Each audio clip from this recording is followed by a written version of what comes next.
What is up, you guys? It's me, your girl, your Casey. How you doing? I'm perplexed how people could actually like these books. There is so much literally wrong with them that you can make a masterclass on how not to write a book. Yet somehow there are still people out there who like them. And this somehow offends me. So I'm going to react to 5-star Goodreads reviews on books that I hated from the year 2021. I have 3 books for you. First off, we got Better Together, Christine Riccio. The Other Emily, Dean Koontz. And Even If We Break, the worst book I've read ever in my whole entire lifetime. Let's start with the book about screeching toddlers somehow disguised as 20-year-old humans. Better Together. Better Together. Jamie's an aspiring stand-up comic in Los Angeles with a growing case of stage anxiety. Siri's a stunning ballerina from New Jersey nursing a career-changing injury. And yes, they made a Siri joke. They both signed up for the same session at an off-the-grid Rediscover Yourself retreat in Colorado. When they run into each other, their worlds turn upside down. Jamie and Siri are sisters, torn apart at a young age by their parents' volatile divorce. They've grown up living completely separate lives.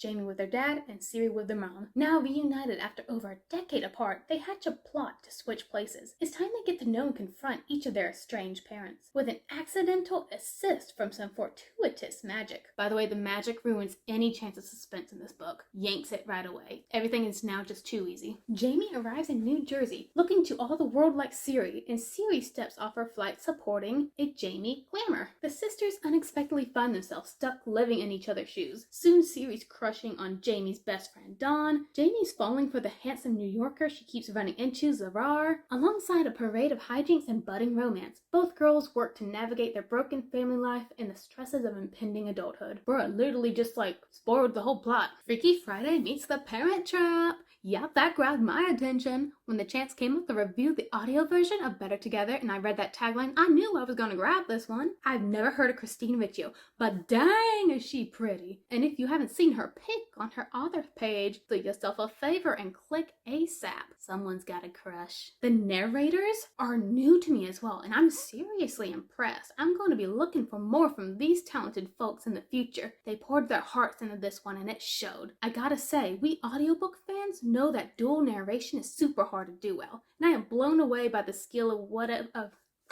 Okay, I don't even care about how good the audiobook was. I want more about the actual contents of the book. On to a quick review of Christine Riccio's novel. Better Together is fast-moving, clever, and funny, though not in constant laugh-out-loud ways. That is so true. You never laugh out loud in this book, and it's not funny. If you want instances on how this book isn't funny, go watch my review of it. I literally read the jokes out loud to you, and it's cringy. Not my fault. I do my best. This book's more soft chuckles and occasional belly laughs, and I smiled almost the whole way through. There are poignant and serious moments as well. These characters are dealing with some intense emotional issues. Without giving too much away, I will say when the young ladies confront their parents and the choices they made, it is beautifully done. You chose your dream over your daughter brought tears to my eyes. So, I don't know which video is going out first, but I just filmed before this a reading bad reviews for books I loved, and for Anxious People, which I loved. The characters in that book are crazy over the top, but it pulls it off well. This book, all the characters are like foghorns. They're just loud and there with no personalities. This book, the message is family's family. You always got your family. Take care of your family. This is the most toxic group of people ever. This is a book that shows you you are not entitled to love someone just because they're family. You should not be made to love someone just because they're family. There are some toxic people out there, and some of them gonna be blood related to you. This book encapsulates all of that. The girls need to go to therapy. Mom probably needs to be arrested. The dad needs to go to rehab because he's on some type of drug. It's not heartwarming. It's heart-wrenching on how awful the dialogue and the cringe and the humor are in this book. Beautifully written. It's not, because there are literal editing mistakes in the book. So because we have 2 point of views, we have Siri and we have...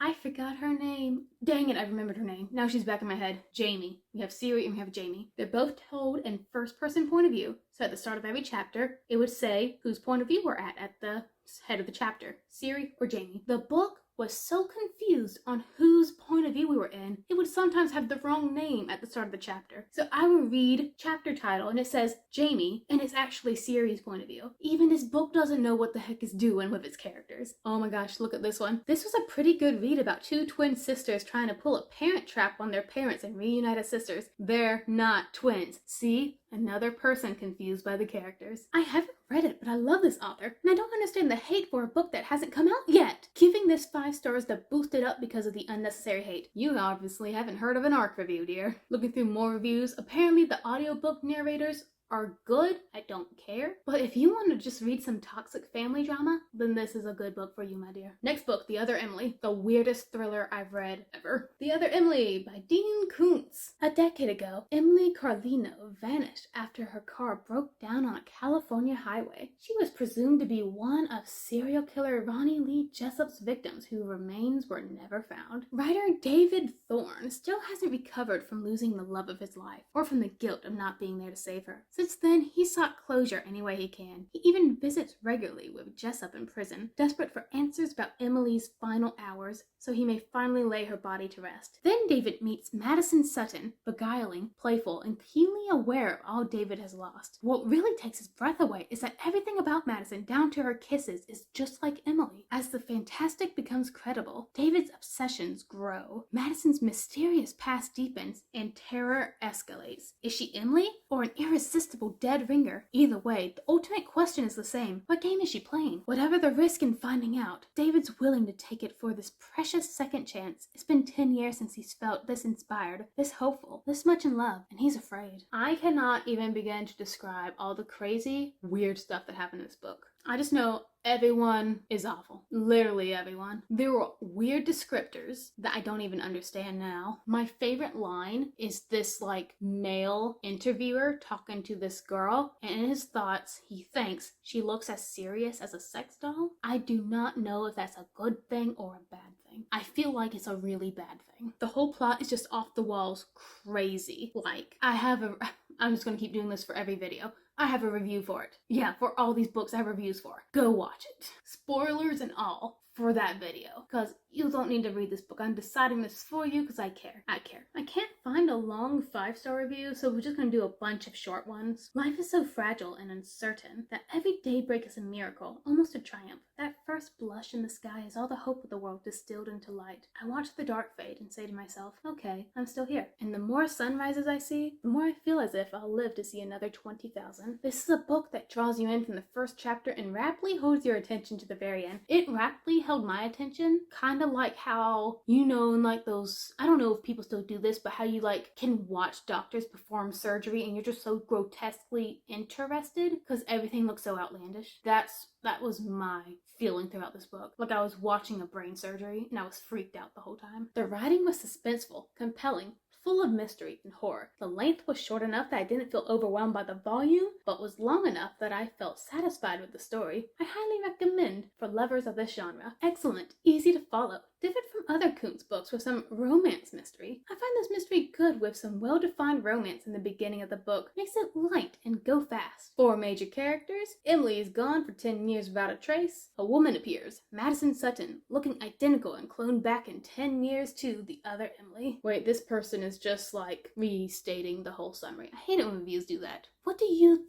Tell me what you're thinking, bro. The Other Emily was totally spectacular. It is the first true horror mystery I've read in a while that didn't disappoint. There's a lot of watered down stuff in the genre, and The Other Emily set itself apart. Here's a longer one. There's something magical about Dean Koontz's writing. Again, the whole sex doll thing. No, there's not. The vocabulary he uses in his descriptions, the details he adds to the characters' actions, just the way he tells the stories, The Other Emily only reinforced my opinion on Dean Koontz's skill. To anyone who's ever said that life is stranger than fiction, have you read The Other Emily? The Other Emily has so much fiction injected into it that it has to be fake. It's not, no. There's nothing true to life about this book. It's crazy. My main beef with the book is that it's also a sci-fi, but the sci-fi element is mentioned so little, but towards the end it matters so much. So it made that ending come out of nowhere. The thought process, the creativity behind this story is second to none. There's a lot of creativity and insanity. Gotta give it that. Koontz helped me early on and really never let me go. I constantly had this feeling of what the heck is going on. My thoughts were all over the place with endless possibilities. The book is filled with an incredible cast of characters. Koontz put a great deal of thought into each and every one, ensuring that they enhance the story. Despite my love for the other Emily, I did have a couple of annoyances with the story. Very minor things. They really didn't take away from the story, but I need to vent a little. First of all, how come writers seem to make their protagonists writers? True. I get the fact that you write what you know, but come on, I refuse to believe that all writers are incredibly handsome. Well, some of us are downright gorgeous. Deadly with a shoelace and a stick of bubblegum and have the knowledge of a nuclear physicist. Honestly, no, writers are pretty smart. We Google a bunch of crap. Then there was the ending. The problem with creating such a masterpiece of what the heck is going on is that the great reveal will always let you down. The great reveal was the greatest thing about this book, because it was just like the cherry on the what the heck milkshake of this book. Throughout the other Emily, my head was constantly spinning, trying to figure out how all of this came to be. When it all came out, I was a bit underwhelmed. I had so many other great ideas. Despite the letdown at the end, I loved the other Emily. Highly recommended. No, don't do that. Don't recommend. Never. Stop it. Next book. The worst book I read this year, even if we break. Sporting a beautiful 2.92 on Goodreads. Yikes, mate. 5 friends go to a cabin. 4 of them are hiding secrets. 3 years of history bind them. 2 are doomed from the start. 1 person wants to end this. No one is safe. Are you ready to play? This book has like 80 pages of D&D. If you don't like D&D, you're in trouble. This book had the most telling and not showing, the most flat characters. All of their backstories is just thrown at you. The first chapter, you're in their point of views. If you have even a quarter of a brain bouncing around in your head, you can guess who the killer is. And their motivations, stupid. And I would just like to add that there's more 1-star reviews than 5-star reviews, but we're going right into the 5-star reviews, so here we are. Then that's it. Then I quit. I hate this book. Absolutely terrifying horror thriller about 5 role-playing friends going to a haunted cabin that shines through its queer and disabled representation. Content warnings include murder, character death, graphic violence and injury, emotional torture, ableism, addiction to painkillers, transphobia, mentions of car accident, getting beat up, and poverty. Even if we break immediately scores with its heavy atmosphere from page 1 onwards. Even without the actual horror elements, the book leaves you feeling unsettled, because while the group of 5 teens who go to the cabin for a last round of the TTRPG/LARP,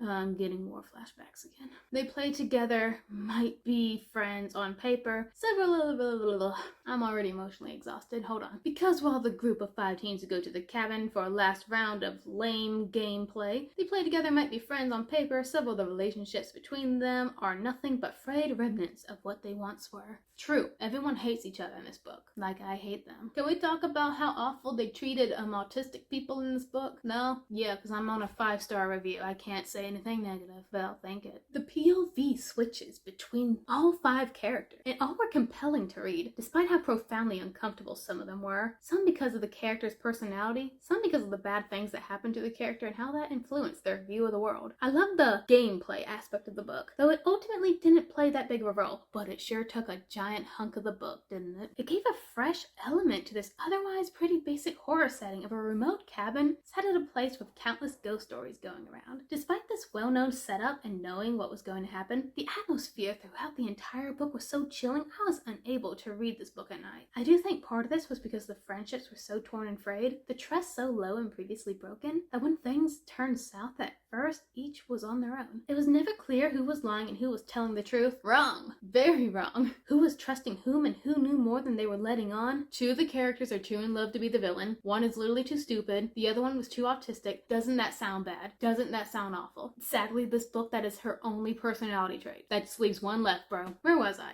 I'm getting like so filled with hate for this book. There were plenty of small flashbacks that were integrated into the present flow of consciousness. This was a good choice for the narration and worked well, though I sometimes couldn't tell where a flashback began and the description of the present ended and vice versa. Despite the characters directly telling the reader what they were thinking, why they were so distrustful and angry with each other, and what they were trying to do, I was always scrambling to figure out what was really going on and how it all fit together. You literally have 1 choice. 1. But it was never confusing. There was just many things going on. Information information to slip together, that information was mostly only given in crumbs. Puzzle pieces so tiny it took a while to see the bigger picture. This book is written in first-person point of view, and again, the character names are at the start of the chapter. If you completely missed that, you didn't look at the top of the chapter, you would have no idea whose point of view you're in, because they're all written the exact same way and hopelessly bland. It also skillfully led you into the wrong direction through the order in which information was given. I had mixed feelings about the ending. It is fitting, but while it's not exactly open, some facts about the motive and overall circumstances just left me absolutely terrified for the characters. Their suffering just seemed so far from over once I thought one step farther. Evil seemingly defeated, but you just know there's still figurative monsters looming behind the next bend of the road.